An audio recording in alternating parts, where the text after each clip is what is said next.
Мен қатты шаршадым. Аяғымда қатты ауырып тұр.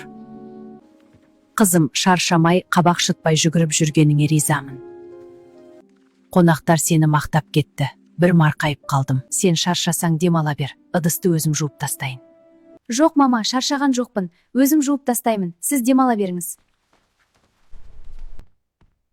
Балам, аяғыңды жина.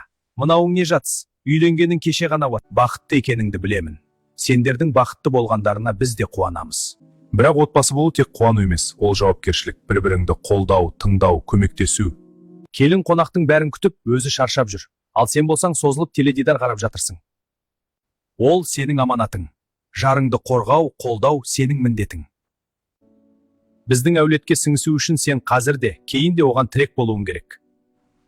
Әйелге көмектесу ұят тірлік емес, ол сүннет, балам. Соны есіңнен шығарма. Әке, сізді түсіндім. Шынында дұрыс айтасыз. Қазір барып көмектесіп келейін.